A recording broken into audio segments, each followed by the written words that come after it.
अगर आप Google AdSense की सर्विसेज यूज कर रहे हैं अपनी वेबसाइट या ब्लॉग पर और आप समझते हैं कि आपके ब्लॉग की ट्रैफिक ठीक है पर आपकी इनकम गूगल से कम हो रही है और आप कम ट्रैफिक में ज्यादा रेवेन्यू जनरेट करना चाहते हैं, तो आज इस वीडियो में मैं आपको बताने वाला हूं कि कौन से हाई सीपीसी वर्ड्स होते हैं जिससे आपकी गूगल एडसेंस में इनकम इंप्रूव हो जाती है। तो आज की वीडियो में मैं आपको बताने वाला हूं कि हाई सीपीसी कीवर्ड्स क्या होते हैं और अपने ब्लॉग की इनकम आप उनको यूज करते हुए कैसे इंप्रूव कर सकते हैं। सेम इसी तरह अगर आप गूगल एडसेंस की सर्विसेज अपने ब्लॉग या वेबसाइट पर यूज कर रहे हैं या यूट्यूब पे यूज कर रहे हैं तो उनकी इनकम कैसे इंप्रूव की जा सकती है, इन स्टेप्स को फॉलो करते हुए जो इस वीडियो में मैं आपको एक्सप्लेन करने वाला हूं। और वैसे क्या सिनेरियोज हो सकते हैं, इश्यूज हो सकते हैं जिसकी वजह से आपकी गूगल एडसेंस में इनकम कम हो रही है। इस वीडियो को आपने एंड तक देखना है क्योंकि मैं तमाम फैक्टर्स आपको बताने वाला हूं कि जिससे आप हाई सीपीसी ले सकेंगे अपनी वेबसाइट और ब्लॉग से। अगर आप एक्साइटेड हैं इस वीडियो के लिए और मुझे पहली दफा देख रहे हैं तो चेक कर लें कि यूट्यूब चैनल सब्सक्राइब कर रखा है, फेसबुक पे पेज फॉलो किया हुआ है और उसके अलावा इंस्टाग्राम पे ही फॉलो कर सकते हैं।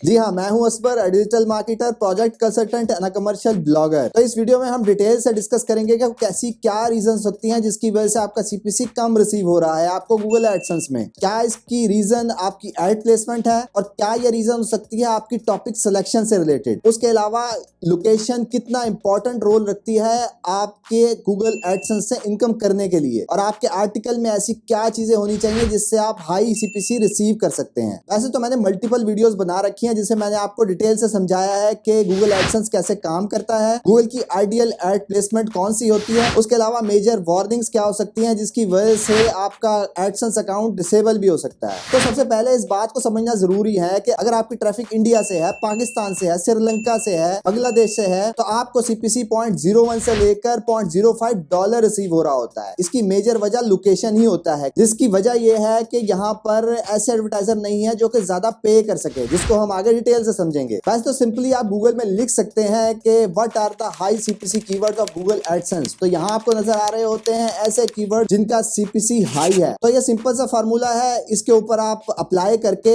अपना एडसेंस ब्लॉग बना सकते हैं। पर ये इतना सिंपल नहीं है, इसके पीछे की साइंस को आपको समझना जरूरी है, तो तभी आपको समझ आ सकेगा कि आप इतना सीपीसी क्यों नहीं रिसीव कर सकते। ये मैंने लिस्ट निकाली है जिससे आपको आइडिया हो जाएगा एस्टिमेटेड सीपीसी कीवर्ड के अकॉर्डिंगली, कैटेगरी के अकॉर्डिंगली, नीश के अकॉर्डिंगली कितना होता है। जैसे आपको स्क्रीन पर नजर आ रहा है video conferencing, audio conferencing, insurance, digital music, diet plan, weight loss, real estate और लास्ट 3 में वॉलपेपर्स, एसएमएस और व्हाट्सएप स्टेटस। अब इस लिस्ट को हम 2 टाइप्स में डिवाइड करते हैं। नंबर 1 है बिजनेस कैटेगरीज और नंबर 2 पे है non serious categories. Business categories वो होती हैं कि जिसमें डायरेक्टली रिलेशन बिजनेस से होता है आपका, और नॉन सीरियस कैटेगरीज वो होती हैं जिससे डायरेक्टली एडवर्टाइजर को कोई बेनिफिट नहीं हो रहा होता या उस इंफॉर्मेशन की इतनी इंपॉर्टेंस नहीं होती है। सबसे पहले पॉइंट समझने वाली बात यह है कि सीपीसी जो यहाँ आपको शो हो रहा है वो बेसिकली क्या चीज है। उसका हरगिज मतलब ये नहीं है कि जब भी कोई आपकी वेबसाइट के उस कैटेगरी की एड पे क्लिक करेगा तो आपको इतनी इनकम जनरेट हो जाएगी। ये सीपीसी का ताल्लुक लिंक होता है एडवर्टाइजर से, यानी कि लेट्स सपोज अगर आपकी वीडियो कॉन्फ्रेंसिंग से रिलेटेड ऐप है और आप उसके ऊपर एडवर्टाइज करना चाहते हैं गूगल एड्स के थ्रू, जो कि शो होगी गूगल सर्च में और लोगों की वेबसाइट्स पर, तो ये जो आपको क्लिक रेट दिखा रहा होता है उसका मतलब ये होता है कि अगर आप अपनी एड्स गूगल सर्च के टॉप पोजीशंस पे दिखाना चाहते हैं, जिस तरह आपको स्क्रीन पर नजर आ रहा है, अगर आप इन लोकेशन पे अपनी एड दिखाना चाहते हैं तो आपको पर विजिटर इतनी अमाउंट चार्ज होगी, जो कि मैंने आपको ऑलरेडी एक्सप्लेन की थी। तो अब सीपीसी का मतलब ये निकला कि अगर आपने अपनी बिजनेस को एडवर्टाइज करना है तो आपको इतनी एस्टिमेटेड अमाउंट पे करनी पड़ेगी पर विजिटर, तब वो यूजर वहां से डाइवर्ट होगा आपकी वेबसाइट पर। और ये सिर्फ गूगल सर्च की कैलकुलेशन दिखा रहा होता है, उन वेबसाइट्स पर जो गूगल एडसेंस की एड वेबसाइट पर शो होनी है इसका हरगिज ताल्लुक उस अमाउंट के साथ नहीं होता है। पर इससे आप ये जरूर प्रेडिक्ट कर सकते हैं कि जो इनकम आपको नॉन सीरियस टॉपिक पे होनी थी, लेट्स सपोज व्हाट्सएप या एसएमएस, एडसेंस किस तरह काम करता है उसमें 2 फैक्टर्स इंक्लूडेड होते हैं। नंबर 1 है सीपीसी, दूसरा है सीपीएम। सीपीसी का मतलब ये है कि जब भी विजिटर आपकी उस एडसेंस की एड पर जो कि आपने अपनी वेबसाइट में प्लेस कर रखी है उसके ऊपर जब भी कोई क्लिक करेगा तो आपको एक अमाउंट रिसीव होगी जो कि कॉस्ट पर क्लिक कहलाती है। उसके मुकाबले में दूसरी टर्म है सीपीएम, जिसका एब्रिविएशन बनता है कॉस्ट पर माइल, यानी कि जब भी आपकी वेबसाइट पर 1000 लोग लोग आपकी वेबसाइट को विजिट कर रहे हैं और क्लिक नहीं कर रहे, सिर्फ इंप्रेशन दे रहे हैं उसी स्पेसिफिक एड को, तो उसके लिए वो 1000 इंप्रेशन के अगेंस्ट पे कर रहे होते हैं गूगल एड्स को, जो अमाउंट आपको गूगल एडसेंस में उसका 60% रिसीव होना होता है। इन शॉर्ट सीपीएम का मतलब यह है कि 1000 टाइम अगर एक एड को इंप्रेशन मिल रहे हैं आपकी वेबसाइट से तो फिर आपको एक अमाउंट पे होगी। ये मुख्तलिफ होता है सीपीसी से इस तरह से। सीपीसी में आपको स्पेसिफिक क्लिक की एक अमाउंट मिल रही होती है और सीपीएम में 1000 इंप्रेशन करने के बाद आपको अमाउंट दी जाती है गूगल एडसेंस से। तो जिस तरह मैंने आपको सीरियस और नॉन सीरियस टाइप्स की लिस्ट दिखाई थी जिसमें आपको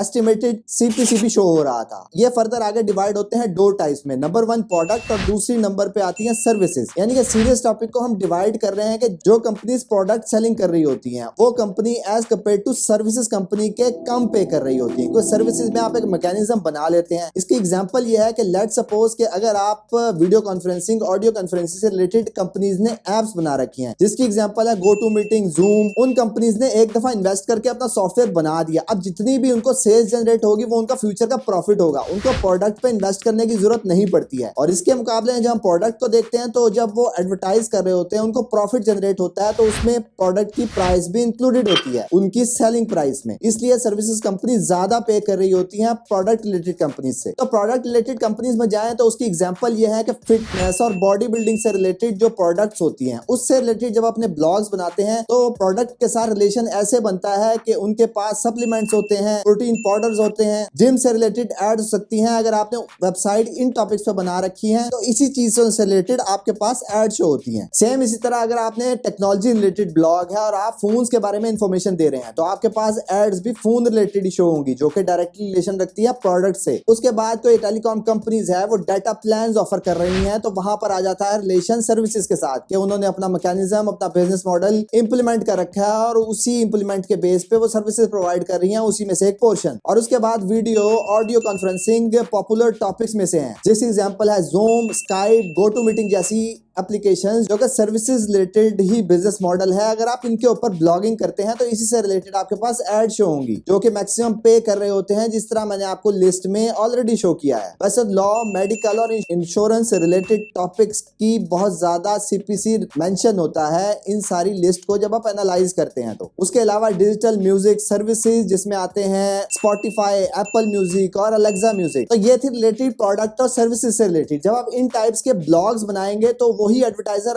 अपनी एड्स आपकी वेबसाइट में शो करेंगे, जिससे जब वो ज्यादा पे कर रहे होंगे गूगल एड्स में तो गूगल एडसेंस में भी आपको मैक्सिमम रिसीव होगा जितनी अमाउंट वो पे कर रहे होंगे। अब इसके मुकाबले में दूसरी एग्जांपल है नॉन सीरियस टॉपिक, जिसमें आते हैं वॉलपेपर्स, व्हाट्सएप स्टेटस, मूवीज, ये सारे नॉन सीरियस टॉपिक है। अब इसके साथ ये वो यूजर होते हैं जो इन वेबसाइट्स पे विजिट कर रहे होते हैं जो कि नॉन सीरियस होते हैं, वो प्रोडक्ट बाय करने से रिलेटेड एक्शंस देने के चांसेस बहुत कम होते हैं। इसलिए एडवर्टाइजर इन वेबसाइट्स पर एड भी वही शो हो रही होती है जो कि सीपीएम बेस्ड होती है, यानी कि 1000 लोग देखते हैं तो बहुत ही नॉमिनल अमाउंट या बहुत ही कम अमाउंट आपको रिसीव हो रही होती है। तो जब आप प्रोडक्ट और सर्विसेज से रिलेटेड ब्लॉग्स राइट कर रहे होते हैं तो उसके ऊपर उन्हीं कंपनीज की एड आ रही होती है जो कि सबसे ज्यादा पे कर रहे होते हैं। और इसके मुकाबले में जब नॉन सीरियस टॉपिक पे आप लिखेंगे तो आप जब देखते हैं कि जो नॉन सीरियस लोग काम कर रहे होते हैं उनके ऊपर ट्रैफिक तो बहुत ज्यादा होती है। जब वो कंपैरिजन करते हैं अपना किसी सीरियस टॉपिक साइट से रिलेटेड तो उनको एक बहुत ज्यादा ह्यूज गैप नजर आता है अपनी इनकम में। उसकी वजह को तलाश करने के लिए जब आप इस एंगल से सोचेंगे कि आप एडवर्टाइजर हैं तो फिर आपको डिसीजन लेने में भी आसानी होगी कि आपको किस टाइप का ब्लॉग बिल्ड करना चाहिए। तो लेट सपोज कि आपका कोई सॉफ्टवेयर है और ऑडियो या वीडियो कॉन्फ्रेंसिंग या वेबिनार सर्विसेज प्रोवाइड करते हैं आपने सॉफ्टवेयर के थ्रू, तो आप उन वेबसाइट्स पे हरगिज अपनी एड शो कराना नहीं चाहेंगे जहां पर नॉन सीरियस विजिटर आता है। आप उन्हीं वेबसाइट्स पे शो कराएंगे जहां पर सीरियस विजिटर आता है जो कि प्रोडक्ट और सर्विसेज से रिलेटेड होती है। तो अगर प्रोडक्ट और सर्विसेज से रिलेटेड एक एडवर्टाइजर 1000 रुपीज पे कर रहा है एक विजिटर को अपनी वेबसाइट पर लाने के लिए, तो उसका 60% गूगल एडसेंस कहता है कि मैं आपको दे दूंगा और 40% अपने पास रखूंगा। सेम इसी तरह नॉन सीरियस पे अगर वो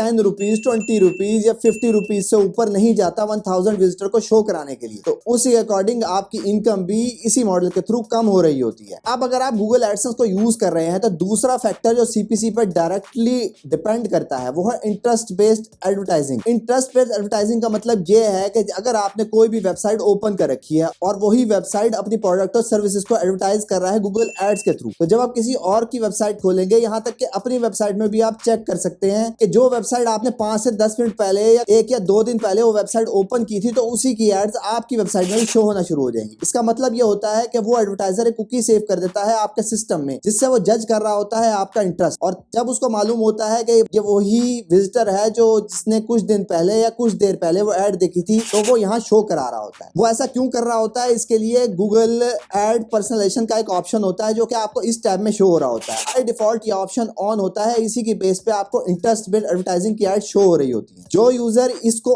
ऑफ पे रखते हैं उनको वही एड शो होती है जो कि उस कंटेंट से रिलेटेड होती है, जो कि मोस्ट ऑफ द केसेस में नहीं होता है। तो इसलिए हम इंटरेस्ट बेस्ड एडवर्टाइजिंग को ही फोकस रखते हुए ये डिसाइड कर सकते हैं कि आपकी इनकम उस यूजर पे डिपेंड करती है जो कि आपका वेबसाइट विजिट कर रहा है। अगर उसकी पास्ट एक्सपीरियंसेस में ये देखा गया है कि वो उन वेबसाइट्स को विजिट करता है जो कि ऑलरेडी गूगल की एड चला रहे हैं, तो उसको वही एड शो होगी। और जो पर्सनलाइजेशन को ऑफ रखेंगे उनको वो एड शो होंगी जो कि हाई सीपीसी या उस प्रोडक्ट से रिलेटेड हो सकती है। तो जब आप दोनों के स्क्रीनशॉट्स देखते हैं जिसमें $10, $20 या $100 तक सीपीसी उनको रिसीव हो रहा होता है, इसकी वजह क्या होती है? इसकी वजह यह होती है कि गूगल एड्स में जब कंपनीज अपनी एडवर्टाइजिंग प्रिपेयर कर रही होती हैं, तो अपनी वेबसाइट में अगर वो कोई प्रोडक्ट सेलिंग कर रही होती है और ऐड टू कार्ट या चेकआउट जैसे बटन्स लगा रखे होते हैं, तो गूगल एड्स एक कोड देता है उनकी वेबसाइट में उस जगह पर प्लेस करने के लिए जहां से वो कैलकुलेट कर सकेंगे कि उनको कितनी कन्वर्जन रिसीव हुई। इसकी एग्जांपल ये है कि एक एडवर्टाइजर ने $100 की एडवर्टाइजिंग की और उसमें से 4 लोगों ने बाय की, जिससे उसका नेट प्रॉफिट निकल आया अप्रोक्सीमेटली $2000। तो उस ट्रैकिंग से उनको आइडिया हो रहा होता है कि इतनी स्पेंडिंग करने के बाद उनको अल्टीमेटली कितना प्रॉफिट जनरेट हुआ, और यही चीज कैलकुलेट कर रहा होता है गूगल इस -GCL की ट्रैकिंग आईडी से। तो अगर आपके विजिटर आपके ब्लॉग पर आ गया है और उसी प्रोडक्ट से रिलेटेड उस वेबसाइट पे चला जाता है और वो प्रोडक्ट जाके बाय कर लेता है, तो इसी केस में होता है कि आपको मैक्सिमम सीपीसी रिसीव हो रहा होता है, क्योंकि आपने उस प्रोडक्ट को कन्वर्ट कर दिया, उसको बायर में कन्वर्ट कर दिया, इसलिए वो आपको मैक्सिमम पे कर रहा होता है उसी क्लिक के लिए। तो अब गूगल एडसेंस और गूगल एड्स का एल्गोरिदम किस तरह से काम करता है? वो एल्गोरिदम भी इसी कैलकुलेशन पे काम कर रहा होता है कि कितने विजिटर आए, कितने विजिटर ने एक्शन लिया, जो भी रिक्वायर्ड एक्शन था उनकी सर्विसेज या प्रोडक्ट सेलिंग के लिए, उसी बेस पे आपका सीपीसी अप और डाउन कर रहा होता है। और यही डिपेंड करता है आपके सीपीएम पे भी, कि जब भी कन्वर्जन रिसीव होती है आपकी वेबसाइट के थ्रू वो विजिटर जाकर कोई एक्शन ले लेता है जो कि रिक्वायर्ड एक्शन था आपके एडवर्टाइजर की वजह से, तभी आपको मैक्सिमम इनकम हो रही होती है उस क्लिक के अगेंस्ट गूगल एडसेंस में। तो यहाँ तक हमने इस बात को समझ लिया कि कौन से ऐसे ब्लॉग्स होते हैं और कौन से ऐसे फैक्टर्स होते हैं जिसकी वजह से आपको हाई सीपीसी या मैक्सिमम इनकम जनरेट हो रही होती है गूगल एडसेंस में। तो आप चलते हैं कि यूट्यूब को यूज करते हुए आप कैसे इनकम जनरेट कर सकते हैं। यूट्यूब में भी most of the user serious नहीं होता है और ये यूट्यूब को अच्छी तरह मालूम है, इसलिए वहां पे एडवर्टाइजिंग सीपीएम बेस्ड हो रही होती है as compared to CPC based हो रही होती है। यानी कि अगर आपकी वीडियो पे 1000 व्यूज मिलेंगे और उस 1000 व्यूज के अगेंस्ट अगर एडवर्टाइजर $50 पे कर रहा है, $10 पे कर रहा है या $1 पे कर रहा है, तो वो आपको उसी कैलकुलेशन के थ्रू मिल रहा होता है। इसलिए डायरेक्टली सीपीसी का इन्फ्लुएंस यूट्यूब की वीडियोस पे नहीं होता है। तो आपको यूट्यूब की इनकम अगर बढ़ानी है तो आपको टारगेट करनी होती है टायर 1 लोकेशंस, जिसमें आता है यूके, यूएसए, कनाडा और इस तरह के कंट्रीज, जहां पर जब आपकी वीडियो शो होगी वो डेफिनेटली उन्हीं लैंग्वेज का कंटेंट होगा, वहां से व्यूज के आपको इनकम ज्यादा रिसीव होगी as compared to Asian countries के। और वहां पर बाइंग पावर भी लोगों की ज्यादा है, तभी वहां पर हाई कन्वर्जन रिसीव हो रही होती है। तो उस एड्स का कंपैरिजन टेस्ट करने के लिए एग्जांपल ये है कि आप अपनी यूट्यूब वीडियो ओपन करें और अगर आपने वो इंग्लिश कंटेंट है, यूएसए के लिए कंटेंट जनरेट कर रखा है, तो आप सिंपली वीपीएन ऑन करेंगे और आप देखेंगे कि सडनली आपका एडवर्टाइजर चेंज हो जाएगा और आपके कंटेंट से रिलेटेड आना शुरू हो जाएगा। तो यहाँ तक मैंने आपको बता दिया वो ऐसे क्या फैक्टर्स होते हैं जिसको आपने देखना है, जिसकी बेस पे आपका सीपीसी, सीपीएम और अल्टीमेटली आपकी गूगल एडसेंस की इनकम डिपेंड कर रही होती है। अब चलते हैं कि इसका सोल्यूशन कैसे निकाल सकते हैं या इसके पॉसिबल सॉल्यूशंस क्या हो सकते हैं जिससे आपकी इनकम इंप्रूव हो सकती है गूगल एडसेंस में। तो सबसे मेन पॉइंट ये है कि आपका टॉपिक सीरियस बेस्ड होना चाहिए, यानी कि प्रोडक्ट और सर्विसेज से रिलेटेड ही होना चाहिए या कोई ना कोई रिलेशन इन दोनों चीजों के साथ उसका बनना चाहिए, तभी आपको हाई इनकम जनरेट होगी गूगल एडसेंस से एज कम्पेयर टू के नॉन सीरियस टॉपिक पे। नॉन सीरियस टॉपिक पे आप ट्रैफिक तो रिसीव कर लेंगे पर इनकम आपको बहुत कम रिसीव होगी, क्योंकि उस पे एडवर्टाइजर भी वही टारगेट कर रहा है जिसकी जेब में पैसे नहीं है। उसके बाद जैसे मैंने आपको बताया कि कन्वर्जन डिपेंड कर रही होती है, तो आपने अपना लेआउट आर्टिकल इसी तरह से डिजाइन करना है कि जिस जगह आपकी एड शो हो रही हो वही मैक्सिमम एंगेजमेंट एरिया हो। वो नॉर्मली आफ्टर फर्स्ट पैराग्राफ ही बनता है, यही वो जगह होती है इससे पहले आप अपने यूजर का माइंड मेकअप कर चुके होते हैं एक्शन लेने के लिए, और उसके पास वही एड आ रही होती है जो कि उसकी इंटरेस्ट से रिलेटेड होती है, और वो एक्शन लेकर जो भी एक्शन उसकी वेबसाइट पर जाकर लेना है वो कन्वर्जन में जब कन्वर्ट हो जाएगा तो आपको मैक्सिमम इनकम रिसीव होगी। अब बातें थोड़ी मुश्किल तो हो गई हैं, पर एक मुश्किल से ही एग्जांपल है, यही आपको समझा सकेगी कि कैसे आपकी इनकम इंप्रूव होगी। बेस्ट एक्सीडेंट लॉयर यूएसए में बहुत ज्यादा